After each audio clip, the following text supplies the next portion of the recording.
THR itu adalah tunjangan hari raya, bukan tunjangan hura-hura. Ya, jadi digunakan untuk kebutuhan hari raya. Ya, yang penting adalah tiket mudik, gitu ya, terus kemudian zakat, terus kemudian THR untuk sekitar kita, gitu, dan kebutuhan Lebaran. Kalau ada sisa baru hampers. Saran saya buat yang jomblo ya, disimpan aja. Jadi ketika Lebaran nanti ditanya, nikahnya kapan? Uangnya lagi disiapin. Udah ada nih dari THR sebagian. Karena dengan THR yang 5 juta itu pun sebetulnya bisa mudik gitu ya. Karena kalau di kota-kota besar sekarang kita bisa menggunakan fasilitas mudik gratis. Nah, itu jangan kemudian diabaikan. Tidak perlu gengsi lah gitu ya. Nah, selain itu yang juga biasanya ingin dibeli oleh orang-orang, dan sebetulnya kalau menurut saya tidak perlu, adalah baju baru. Itu tidak perlu. Nggak perlu ya, Mas? Nggak perlu.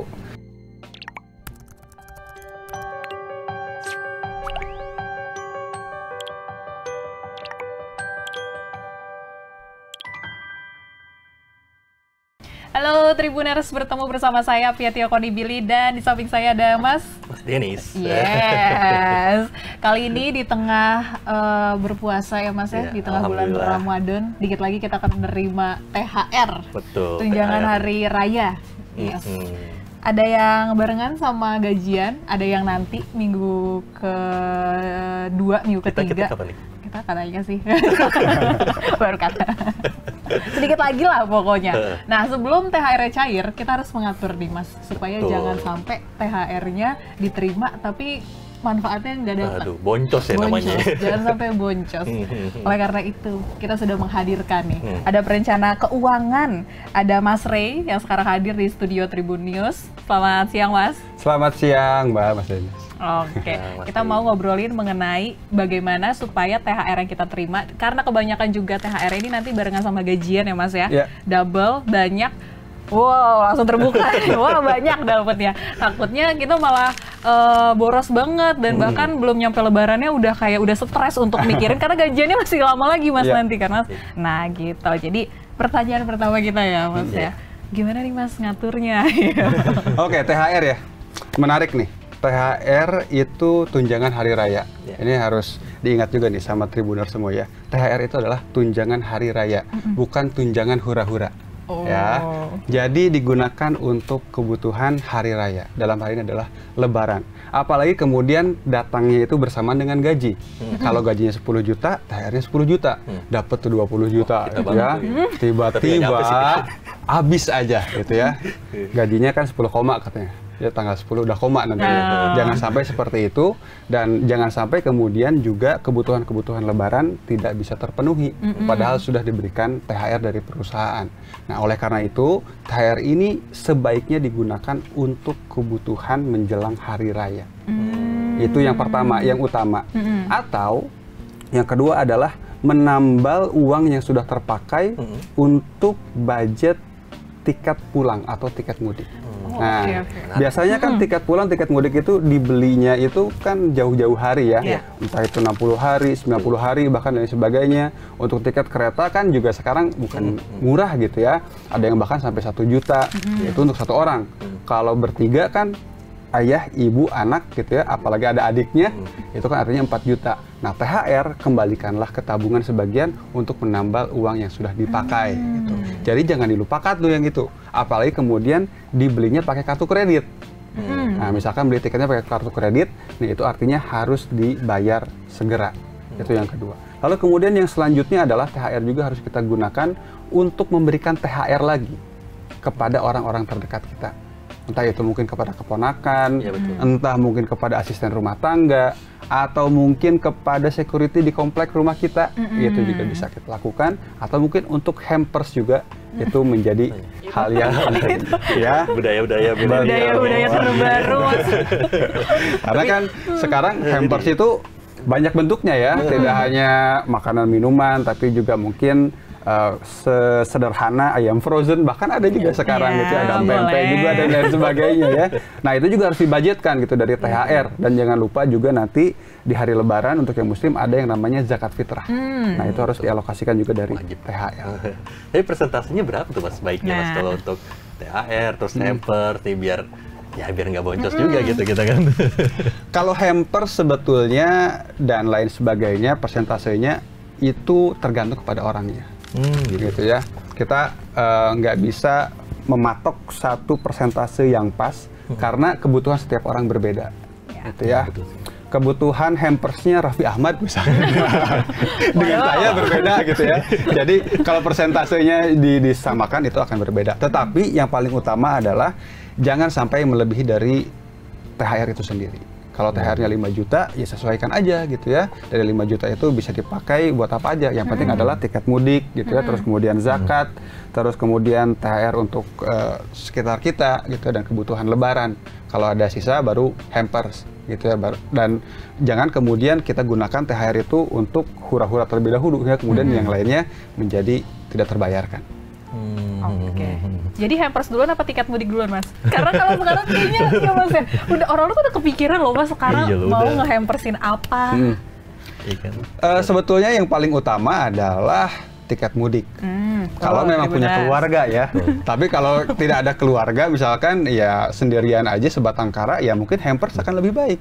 Karena dengan memberi hampers itu adalah dia memberi kepada teman-temannya, rekan-rekannya yang sekarang sudah menjadi keluarganya dia. Oh, cie. Kalau yang jomblo gimana nih? Kalau yang jomblo nih ya, kalau yang jomblo THR-nya itu mungkin bisa digunakan untuk budget pernikahannya dia. Jadi walaupun belum ada pasangannya udah disiapkan. Iya, jadi THR-nya ini saran saya buat yang jomblo ya, disimpan aja. Jadi ketika lebaran nanti ditanya, nikahnya kapan? Nah, itu kan. Ada jawabannya. Jawabannya ada. Nanti tenang, uangnya lagi disiapin. Udah ada nih dari THR sebagian. Apalagi kalau gentleman itu mah langsung jadi. Jadi pas begitu ada pasangan dia udah siap duluan. Oke. Nah, tadi Mas Denny, Mas Ray bilang fokusnya adalah ke lebaran dulu. Betul. Tapi kalau misalnya ada yang masa kita nggak ada yang tahu di luar sana mungkin mengharapkan THR itu untuk bayar cicilan. Nah, itu gimana Mas jadinya? Nah, bayar cicilan itu sebetulnya seharusnya dialokasikan dari gaji bulanan kita. Jangan dari THR. Jangan dari THR. THR, bonus gitu ya. Itu tuh gunakan untuk selain budget rutin kita. Budget rutin kita itu apa aja sih? Bayar cicilan, bayar listrik, air, terus kemudian bayar sekolah anak gitu ya, bayar belanja bulanan dan lain sebagainya. Nah, itu harus dialokasikan dari budget rutin kita, dari gaji kita, jangan dari THR. Gitu. Kecuali ada kejadian darurat sebelum bulan Ramadan gitu ya, yang memaksa kita harus pinjam uang karena dana darurat kita nggak cukup, misalkan di tabungan. Kita punyanya cuma 5 juta, terus kemudian ada kejadian sebelum Ramadan yang harus mengeluarkan uang 8 juta. Kan selisih 3 juta tuh, terpaksa kita pinjam misalkan ke pinjaman online. Nah, itu boleh tuh diambil dari THR karena kita nggak punya sumber daya yang lain. Kalau seperti itu tidak apa-apa. Tapi kalau cicilan, sebaiknya dialokasikan dari gaji bulanan saja. Oke. Mas, tadi menarik tuh menyinggung soal pinjaman online ya. Nah, ya kan kita ada data menarik nih Mas, kalau ternyata Gen Z dan Gen milenial yang banyak terjerat oleh pinjol, terutama di Jawa Barat ternyata kan. Nah, ini gimana nih Mas untuk ya siapa tahu bisa membayar pinjol dari THR atau gimana, itu baiknya gimana untuk melunasi biar nggak terjerat pinjol juga nih dalam hari raya ini kita. Ya, memang pinjol ini sesuatu yang meresahkan ya untuk saya pribadi juga, dan saya melihat banyak sekali kasus-kasus di mana orang-orang yang terkena pinjol itu mereka depresi ya, terus kemudian juga mereka putus asa, dan tidak hanya sampai di situ, jerat pinjol ini juga ternyata memberikan dampak kepada lingkungannya. Lingkungan itu apakah itu lingkungan kerjanya gitu ya, ataukah kemudian kepada pasangannya, kepada orang tuanya dan lain sebagainya. Kemarin saya baru ketemu juga ada satu orang guru gitu ya, dia baru lulus dari sebuah universitas, terus kemudian dia mengajar, terus kemudian salah satu teman dekatnya mengontak saya bahwa si guru ini dia menjadi tidak semangat bekerja. Setelah dicari tahu informasinya kenapa, ternyata dia terjerat pinjol. Itu mempengaruhi faktor psikologis. Betul. Ya, kemudian dia merasa tidak bisa membayar pinjol itu, dia malu gitu ya, karena kontaknya juga sudah tersebar kemana-mana, si debt collector juga sudah nelpon kepada siapapun yang ada kontaknya dia akhirnya tidak mau bekerja lagi. Nah, ini kan menjadi dampak yang sangat luar biasa gitu ya. Nah, sehingga sebetulnya kalau masalah pinjol ini kita harus mulai dari literasi keuangannya dulu sih. Pinjol ini sebetulnya untuk apa sih? Utang ini untuk apa? Ini Tribuners semua kalau mau ngutang jangan hanya memikirkan dari sisi kecepatannya saja.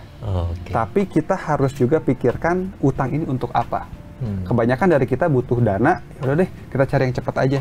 Harus diingat bahwa semakin cepat utang itu cair, semakin besar bunga dan dendanya. Nah, itu dia tuh, perlu dicatat tuh Tribuners. Iya, jadi ketika teman-teman Tribuners semua dapat tawaran utang, gitu ya, apalagi yang 5 menit cair, 15 menit cair, 1 jam cair, harus ekstra waspada. Gitu ya. Jangan kemudian menganggap itu adalah petunjuk dari Tuhan, karena bisa jadi itu adalah godaan dari setan. Wah, mensucikan diri nih. Kita harus mensucikan diri nih dia, yang Fitri nanti nih. Nah, kalau kemudian sudah punya tagihan dari pinjol, gitu ya, pinjaman di pinjol, dapat THR, ada baiknya gitu ya, untuk kebutuhan-kebutuhan Lebaran, kita nggak usah penuhi terlebih dahulu. Kita nggak usah kemudian pulang dulu mungkin. Kita nggak usah beli baju baru dulu, kita nggak usah masak-masak yang festif dulu, kita bayar dulu utang pinjolnya. Kenapa? Karena makin hari bunganya semakin besar, dendanya makin besar, dan itu akan memberatkan kita. Jadi kalau punya uang, kita alihkan saja untuk bayar pinjolnya. Nah ini mungkin jadi ini juga ya, advice buat teman-teman Tribuners yang lagi ada masalah nih dengan membayar pinjol-pinjol gitu. Tapi ingat ya, ini pinjol beda sama cicilan yang tadi ya Mas. Betul, beda. Kalau cicilan itu kan rutin, misalkan teman-teman punya cicilan motor, cicilan mobil, nah itu dari bulanan aja gitu ya, dialokasikannya. Jangan kemudian dari THR-nya. Oke, siap. Pas. Nah, kalau udah terjerat, ini kan banyak juga nih yang udah terjerat gitu. Gimana nih Mas untuk mengatasi, apakah harus datang ke seorang perencana keuangan biar mereka tuh literasinya lebih baik gitu untuk kalaupun mereka pinjol tapi untuk yang produktif gitu misalnya, kan kayak gitu, seperti apa itu Mas? Ya, kalau sudah terjerat dan kemudian sulit untuk membayarnya, apalagi sampai gagal bayar, maka saran saya untuk Tribuners semua adalah berhenti berutang. Jangan Stop kemudian, dulu ya? jangan kemudian setelah sulit bayar, gagal bayar, malah cari utang baru. Itu untuk artinya, bayar utang itu. Iya, itu artinya gali lubang tutup lubang. Gitu ya, sedangkan bunganya terus. Betul. Kenapa? Karena misalkan kita utang 3 juta, bunga nya 500.000, 3.500.000 gitu ya. Kita gagal bayar, nanti ada tambahan lagi bunganya, katakanlah jadi 4 juta. Kita pinjam lagi 3 juta. Di sini cuma bisa bayar 3 juta, ada selisih 1 juta lagi. Yang ini berutang lagi, jadi 4 juta lagi, berbunga, denda, dan sebagainya. Total utangnya jadi 4 juta. Terus aja muter kayak gitu, hingga akhirnya utangnya menjadi belasan, bahkan sampai dengan puluhan juta rupiah. Jadi saran saya, kalau teman-teman kemudian punya pinjaman, susah kemudian bayarnya, apalagi sampai gagal bayar, yang pertama adalah berhenti berutang terlebih dahulu. Nah, kabar baiknya buat teman-teman yang berutangnya di pinjol legal, itu total pinjamannya itu atau total utangnya itu tidak akan lebih besar dibandingkan dengan pokok pinjamannya. Jadi kalau misalkan pinjamannya 1 juta, berbunga, itu maksimumnya sampai 1 juta aja. Nggak akan lebih dari itu. Jadi cuma 2 juta. Nah, setelah itu teman-teman bisa kontak ke perusahaan pemberi pinjamannya untuk minta keringanan. Saya pengen bayar, tapi saya belum punya kemampuannya. Gimana kira-kira yang bisa dilakukan? Terus kemudian apa yang harus saya lakukan? Skemanya seperti apa dan lain sebagainya. Gitu. Jadi kalau teman-teman punya utang, punya pinjaman dan susah bayarnya, apalagi sampai gagal bayar, saran pertama adalah berhenti, dan kemudian juga jangan takut untuk ngobrol sama pemberi pinjamannya. Jangan kabur. Itu sih yang paling utama. Skema curhat tadi itu emang boleh ya Mas? Emang udah dari lama boleh? Boleh kok. Jadi kalau kita misalkan punya pinjaman KTA, KPR, kredit kendaraan bermotor, misalkan lewat bank gitu ya, kita sulit bayarnya, kita terlalu berat, kita bisa minta cicilannya diperpanjang, gitu. Hingga kemudian masa cicilannya diperpanjang, ya kemudian cicilan bulannya jadi lebih rendah gitu. Nah, itu bisa dilakukan kok. Jadi kita nggak usah sungkan sebetulnya. Iya, benar-benar. Nah, teman-teman berarti jangan jangan merasa sendiri ya. Biasanya kan psikologis, terus akhirnya sampai mengancam diri sendiri, itu baiknya jangan seperti itu ya Mas ya. Betul. Kalau masih sulit juga hubungilah financial planner. Nanti akan diarahkan bagaimana langkah yang bisa dilakukan gitu ya, apa hal-hal yang harus disiapkan dan lain sebagainya, supaya teman-teman yang sudah terjerat pinjaman ini ataupun juga pinjol bisa keluar dari jerat tersebut. Mantap sekali. Oke sih ya. Nah, Mas ini mau tahu detailnya lagi nih Mas, karena tadi ngomongin THR itu kan karena tadi ada kita harus bagi-bagi juga ya Mas ya. Kita harus sedekah juga, ngasih THR juga ke yang lain. Nah Mas mau dong Mas dirinciin misalnya kita hitungnya UMR lah ya Mas, UMR Jakarta 5 something. Nah, di 5 juta lah kita mainkan nih Mas. Lah ya. 5 juta. Nah, itu mau dong Mas dirinci ini Mas, detailnya kalau misalnya gaji 5 juta nih untuk apa nih gitu. Amannya kita baginya berapa? Terus beli persiapan buat bajunya berapa? Nah, savingnya berapa? Yang nanya sampai tidak bisa berkata-kata lagi gitu. Saking bingungnya 5 juta buat apa nih gitu ya. Harus dirinci. Yang mau saya tanyain lagi adalah 5 jutanya ini sendiri apa berkeluarga? Wah, itu. Nah, karena ini berbeda ya. Tribuners semua juga mungkin kondisinya berbeda-beda juga. Ada yang masih sendiri, ada yang sudah berkeluarga gitu ya. Kalau yang sudah berkeluarga memang kelihatannya bakal gelap banget gitu ya. Untuk 5 juta ini. Sedih banget. Agak sulit gitu ya. Apalagi kemudian harus mudik ke luar kota. Tetapi tidak perlu sedih. Kenapa? Karena dengan THR yang 5 juta itu pun sebetulnya bisa mudik gitu ya. Karena kalau di kota-kota besar sekarang kita bisa menggunakan fasilitas mudik gratis. Oh iya. Nah, itu jangan kemudian diabaikan gitu ya, daripada kita beli tiket kereta katakanlah 500.000 untuk seorang, terus kemudian untuk 3 orang udah 1.500.000 gitu ya. Bolak-balik udah 3 juta. UMR 5 juta, tinggal 2 juta. Nggak cukup buat apa-apa lagi gitu ya, habis di ongkos doang. Nah, jadi kalau ada penawaran-penawaran untuk mudik gratis, itu bisa dimanfaatkan, bisa dipertimbangkan. Tidak perlu gengsi lah gitu ya, untuk kemudian mengambil fasilitas-fasilitas tersebut. Itu yang pertama. Terus kemudian, yang selanjutnya, kita ngomongin prinsip-prinsipnya dulu aja nih ya. Prinsip selanjutnya adalah, jangan belanja untuk ego kita. Wah, itu banyak banget egonya. Ego kita itu apa? Ego kita itu biasanya yang sering saya temukan adalah banyak orang-orang yang ingin diakui dalam tanda kutip. Ketika mereka pulang ke kampung halamannya, kerja di Jakarta udah sekian tahun, masa sih belum sukses? Masa sih nggak pakai gadget tipe apa? Masa sih nggak pakai mobil ini dan lain sebagainya? Nah, jadi itu juga yang harus kita tahan untuk tidak kita lakukan. Jangan kemudian menjelang Lebaran ini tiba-tiba kita ngambil cicilan mobil gitu ya, tiba-tiba beli handphone baru dan lain sebagainya, yang mana itu akan memberatkan kita setelah Lebaran ini. Nah, itu juga yang harus kita jaga. Nah, baru kemudian kita ngomongin masalah pembagiannya itu tadi, itu ya dari 5 juta. Sebetulnya bisa buat apa sih? Bisa buat banyak. Yang pertama, yang harus diutamakan adalah tiket. Gitu ya.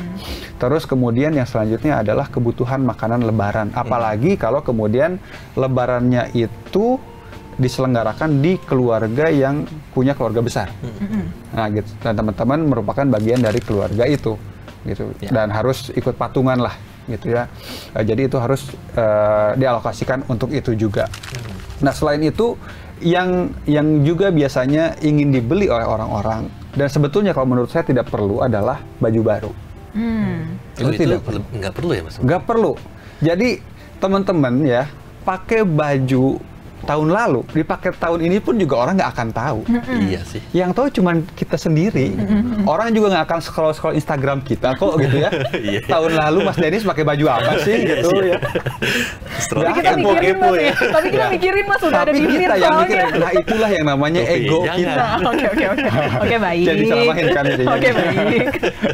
Atau ya mungkin kita bisa mix and match lah gitu ya, dengan baju bridesmaid kita misalkan gitu. Nah, itu juga bisa dilakukan gitu kan. Baju Lebaran gitu ya, baju bridesmaid itu adalah baju-baju yang cuma sekali dipakai, setahun sekali.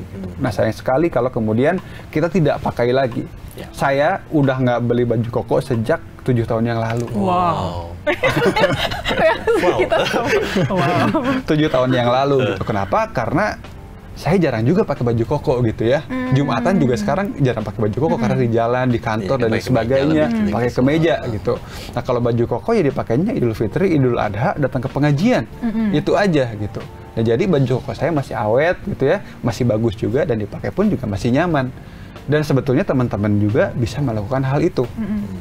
Asal mau, itu aja sih sebetulnya. Hilangkan dulu gengsi tadi. Betul, hilangkan dulu gengsinya, hilangkan dulu egonya. Sebetulnya dengan 5 juta itu bisa saja untuk mencukupi entah itu sendiri ataupun berkeluarga. Kalau berkeluarga mungkin akan sangat ngepas, tapi kalau untuk sendiri saya rasa spare-nya masih sangat banyak. Kenapa? Karena kalau mudik sendiri gitu ya. Dan untuk yang masih sendiri pun dalam hal pemilihan transportasi mudiknya itu masih lebih fleksibel dibandingkan dengan yang sudah berkeluarga. Katakanlah kalau yang sudah berkeluarga pengen lebih nyaman karena ada bayi dan lain sebagainya. Kalau kereta pengennya kereta eksekutif gitu ya. Nah kalau yang masih single, nah bisa ekonomi nih gitu ya sebetulnya. Itu bisa menjadi pilihan buat dia. Menderita aja deh nggak apa-apa. Betul, menderita toh masih sendiri ini kan. Iya, yang penting nanti di rumah gitu ya dia bisa berkontribusi apa, misalkan dengan kakak-kakaknya dia bisa ngobrol juga bahwa di rumah ini ada kebutuhan untuk open house, kita patungan yuk sama-sama. Jadi buka juga lah komunikasi dengan keluarga yang lain untuk memenuhi kebutuhan lebaran di rumah gitu, jangan kemudian sendiri-sendiri. Dan hati-hati juga kalau kita ngomongin masalah lebaran ini, biasanya di hari lebaran nanti suka ada ide-ide liburan mendadak. Wah, itu nah itu tuh itu berbahaya juga nih. Jajan ke Alfamart kan keponakan minta ke Alfamart terus. Iya. Nah kalau masih ke minimarket sih sebetulnya paling habis 100-150 ribu, 200, kecuali ponakannya ada 20 ya. Itu beda hal lagi gitu. Nah ini biasanya ada aja nih tiba-tiba ide kita pergi yuk ke taman safari gitu misalkan, katakanlah yang dekat, atau kita ke pantai mana yuk. Nah itu kan hal yang harus juga kita persiapkan. Kalau kemudian kita tidak punya uangnya, kita harus berani untuk mengatakan tidak. Memang itu berat, memang itu pahit, tapi itu harus dilakukan untuk menyelamatkan kita. Atau nanti setelah lebaran yang akan menanggung penderitaannya siapa? Ya kita lagi kan, bukan mereka. Jadi tadi lagi tuh hilangkan dulu tuh gengsi tadi. Betul, hilangkan gengsi. Jadi kita hari ini 2 pelajaran ya Mas ya, terkait perencanaan keuangan sama keikhlasan. Dan ketabahan. Oke. Lanjut Mas Denny. Lanjut ya. Mas, nih berbicara yang baru nih Mas, soal fenomena di sosial media kan ya. Kan banyak banyak orang bilang tuh financial planner dadakan lah gitu. Nah ini menurut Mas sebagai orang yang tersertifikasi secara legal gitu gimana Mas? Kalau saya pertama lihatnya senang. Kenapa? Karena banyak orang melakukan literasi keuangan. Banyak orang yang sharing tentang apa yang dilakukan dengan keuangannya, bagaimana dia mengelola gajinya. Saya juga banyak menemukan orang yang bahkan gajinya di bawah UMR mengelola uangnya hingga cukup untuk nabung gitu ya, untuk kemudian sekolah anak dan lain sebagainya. Itu saya sangat senang sekali gitu ya.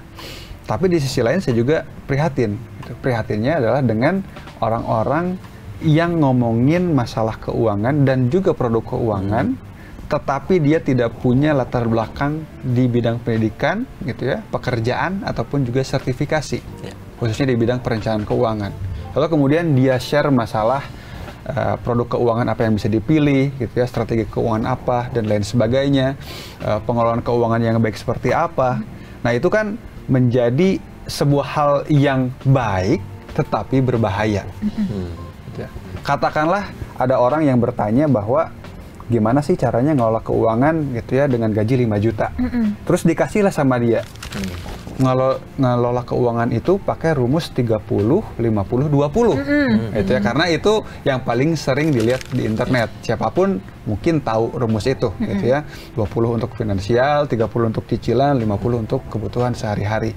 Lalu digunakanlah oleh orang yang bertanya ini, tetapi tidak berhasil. Kenapa?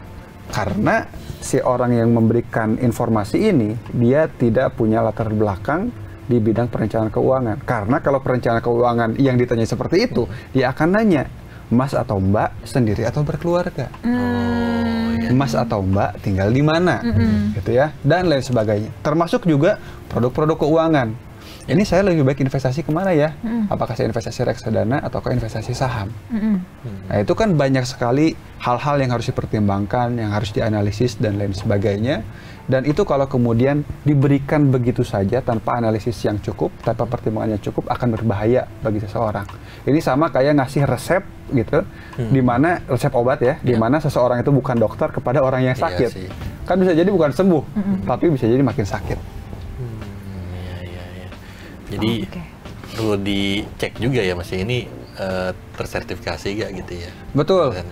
Itu adalah hal yang sangat penting, hal yang utama. Sama kayak ketika kita datang ke dokter gitu ya, kita juga nggak bisa kan tiba-tiba bilang bahwa orang itu dokter hanya karena dia pakai jas putih gitu ya. Kita harus lihat dia izin prakteknya nomor berapa gitu ya, dia lulusan mana dan lain sebagainya. Nah sama kayak perencana keuangan juga, kalau Tribuner semua mau cari perencana keuangan gitu ya, teman-teman bisa lihat di website kami yaitu irfcindonesia.com gitu ya. Di situ ada nama-nama dan foto-foto para perencana keuangan yang tersertifikasi. Jadi tinggal dipilih aja dari situ. Dan kalau teman-teman pengen cari tahu gitu ya orang ini tersertifikasi atau tidak, ya lihat aja namanya gitu. Ada nggak di websitenya gitu. Asosiasi? Ya cari aja Asosiasi Perencana Keuangan. Dan biasanya mereka pun nggak pelit ilmu juga ya Mas ya? Betul. Mereka sangat senang sekali untuk ditanya gitu sebetulnya.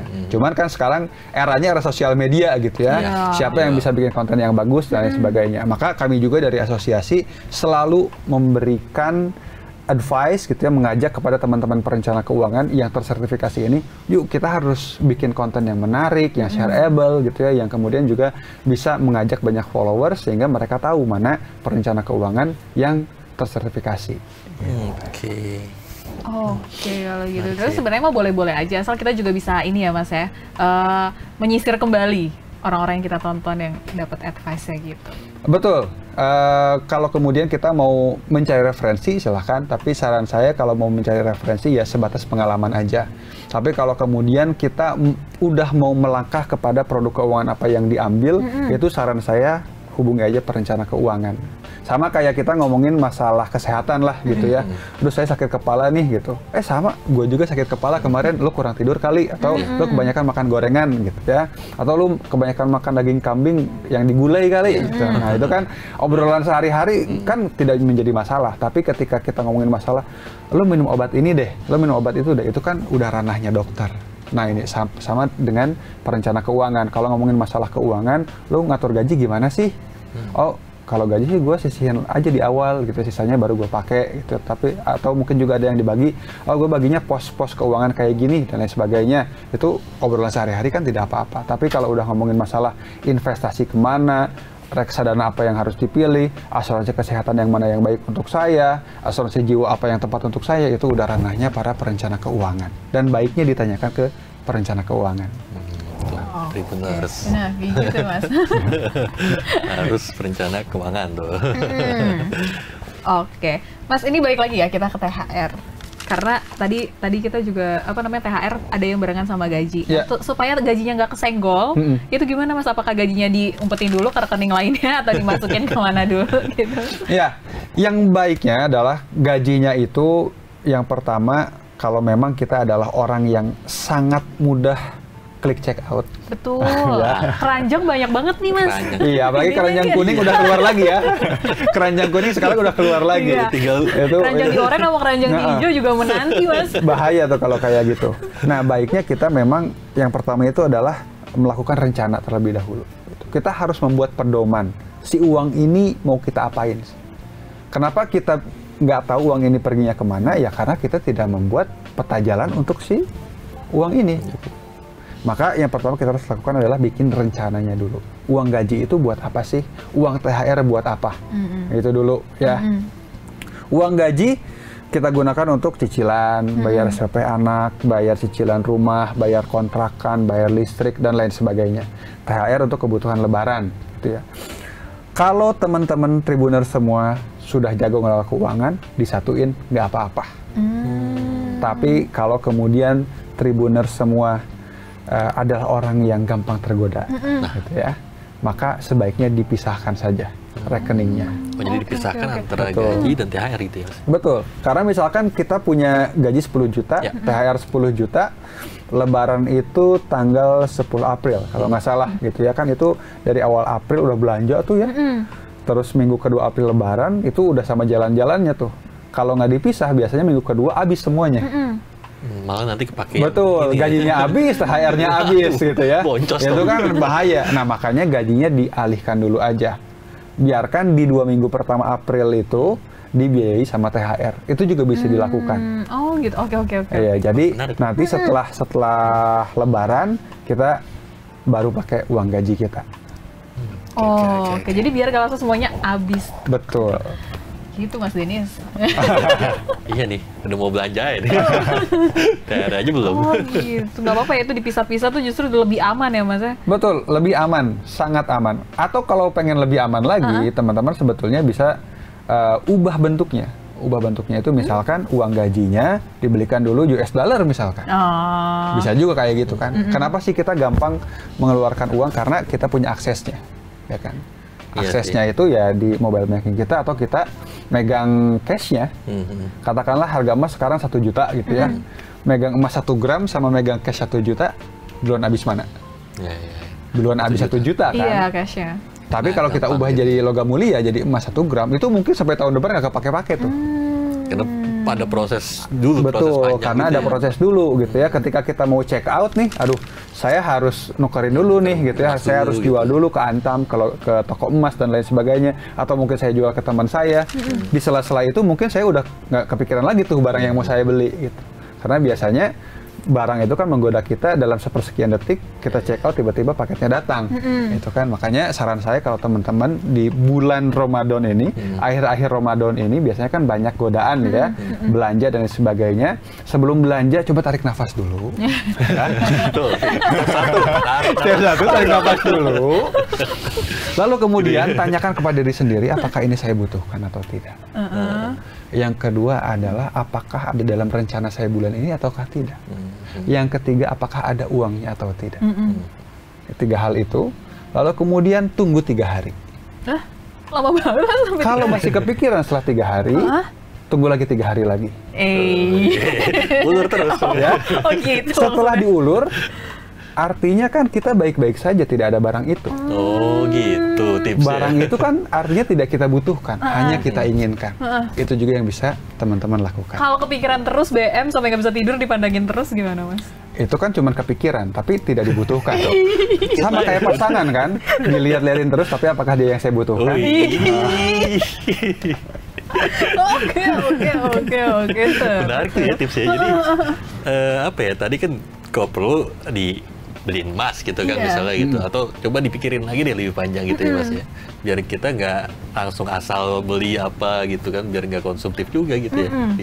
Oke, fix. Ini tahun ini berarti lebarannya hemat nih kita. Soalnya udah tahu pembagiannya kan, sebelumnya benar-benar kayak udah yang kita bawa uangnya pas lagi mudik dan pas lagi jalan-jalan tuh sama semuanya kan, jadi kelihatan uang kita banyak padahal justru tuh jadinya boros ya Mas ya. Iya betul, itu ilusi ya, ilusi keuangan. Karena kita juga sebagai manusia, termasuk saya juga masih ya sampai sekarang, ketika ngelihat nolnya banyak di rekening itu, aduh kayaknya pengen belanja apa gitu ya. Gatel gitu kalau nggak dikeluarin seperti apa. Nah makanya yang selalu saya lakukan adalah saya segera pindahin atau saya ubah bentuknya, dan itu yang selalu saya syukuri gitu ya di setiap bulannya, bahwa oh ya ada yang saya sisihkan, ada yang saya simpan, dan uangnya tidak terpakai semuanya. Kalau baiknya kemanain tuh Mas duit yang tadi, biar nggak kan yang kalau misalnya duitnya tabungannya banyak terus kita kan kayak gatel gitu kan main pakai gitu, baiknya kemana tuh Mas alihinnya? Kalau jangka pendek ini kan jangkanya pendek banget ya gitu ya, saran saya sih ke US dollar juga bisa.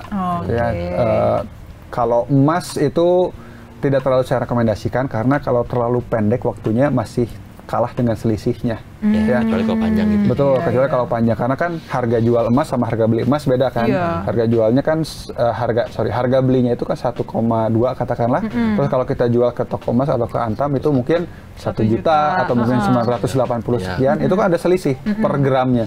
Kalau kita punya 100 gram kan lumayan juga gitu ya. Nah, makanya cari selisih yang paling sedikit aja. Atau mungkin kita pindahkan ke rekening yang nggak ada ATM-nya atau nggak ada mobile banking-nya.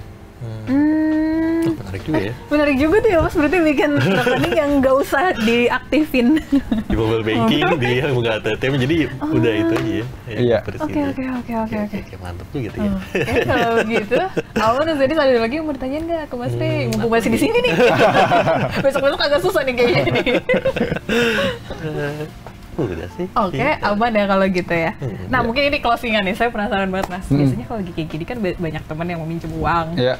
Wah, iya.